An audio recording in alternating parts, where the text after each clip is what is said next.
ನಮಸ್ತೆ, ಹೇಗಿದ್ದೀರಾ ಎಲ್ಲರೂ? ಕಳೆದ ವಾರ ಎಲ್ಲ ಫುಲ್ ಅಡಿಗೆದು ವೀಡಿಯೋ ನೋಡಿದ್ರಲ್ಲ. ಈ ಸಲ ಈ ವಾರದಲ್ಲಿ ಸ್ವಲ್ಪ ಕೃಷ್ಣನ ಅಲಂಕಾರದ ವೀಡಿಯೋಗಳನ್ನೆಲ್ಲ ನೋಡೋಣ. ವೀಡಿಯೋ ಅಲ್ಲ, ಫೋಟೋಸನ್ನೆಲ್ಲ ಸ್ಕ್ರೀನ್ಶಾಟ್ ತೆಗೆದು ಇದರಲ್ಲಿ ಹಾಕಿದ್ದೇನೆ. ನಡುವಲ್ಲಿ ಸ್ವಲ್ಪ ಶ್ರಾವಣ ಶುಕ್ರವಾರ ಕೃಷ್ಣ ಮಠದಲ್ಲಿ ಆಗುವಂಥ ರಶ್ಮಿ ಶೋಭಾನ ಸ್ವಲ್ಪ ತುಣುಕುಗಳನ್ನು ಫೋಟೋಗಳನ್ನೆಲ್ಲ ಹಾಕ್ತೇನೆ. ಈಗ ಅಲಂಕಾರನ ನೋಡ್ಕೊಂಡ್ಬನ್ನಿ, ಎಂಜಾಯ್ ಮಾಡಿ.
ನೋಡ್ಕೊಂಡು ಬಂದ್ರಲ್ವಾ, ತುಂಬ ಚೆನ್ನಾಗಿರುತ್ತೆ. ನಾವು ವಾರ ವಾರನೂ ಹೋಗ್ತೇವೆ ಅಲ್ಲಿಗೆ.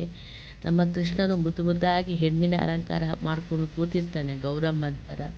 ನಾವು ಹೆಣ್ಣು ಮಕ್ಕಳು ಕೂಡ ಚೆಂದ ಅಲಂಕಾರ ಮಾಡ್ಕೊಂಡು ಹೋಗಿ ಲಕ್ಷ್ಮೀ ಶೋಭಾನ ಹೇಳ್ಕೊಂಡು ಪೂಜೆ ಮುಗಿಸ್ಕೊಂಡು ಬರ್ತೀವಿ. ಆನಂತರ ಅಲ್ಲಿ ಪ್ರಸಾದ ಇರ್ತದೆ, ಪ್ರಸಾದ ತಗೊಂಡು ಬರ್ತೀವಿ. ಮಂತ್ರಾಕ್ಷತೆ ಮತ್ತು ಪ್ರಸಾದ ಇರ್ತದೆ, ತಗೊಂಡು ಬರ್ತೀವಿ. ನೋಡಿ, ಇನ್ನೂ ಸ್ವಲ್ಪ ಕೃಷ್ಣನ ಅಲಂಕಾರನ ನೋಡಿ. ಶ್ರಾವಣ ಮಾಸ ನಮ್ಮ ಊರಲ್ಲಿ ನಾವು ಹೀಗೆ ಎಂಜಾಯ್ ಮಾಡ್ತೀವಿ. ಕೃಷ್ಣನ ಅಲಂಕಾರ ನೋಡೋದೇ ನಮಗೆಲ್ರಿಗೊಂದು ಖುಷಿಯಲ್ಲಿ. ಆವತ್ತು ಕೃಷ್ಣ ಮಠದಲ್ಲಿ ತುಂಬ ರಶ್ ಬೇರೆ ಇರುತ್ತೆ. ನಮ್ಮ ಲಕ್ಷ್ಮೀ ಶೋಭಾನೆಯಿಂದಾಗಿ ಖುಷಿಯಾಗುತ್ತೆ ನೋಡೋದಕ್ಕೆ. ನೋಡ್ಕೊಂಬನ್ನಿ ಕೃಷ್ಣನ. ಏನು ಚೆನ್ನಾಗಿ ತುಳಸಿಯಿಂದಲೇ ಅಲಂಕಾರ ಮಾಡ್ತಾರೆ. ಕೆಲವೊಂದು ಸಲ ಕಚ್ಚೆ ಥರ ಅಲಂಕಾರ ಮಾಡಿರ್ತಾರೆ. ಏನು ಮಾಡಿದರೂ ಚೆಂದ ಅಂದರೆ ಚೆಂದ ಒಂದು ಅಲಂಕಾರಗಳು. ನೀವು ನೋಡಿರ್ಬೋದು. ವಿಡಿಯೋ ಹೇಗಾಯಿತು ಅಂತೇಳಿ ಕಮೆಂಟ್ಸ್ ಮಾಡಿ. Thank you for watching.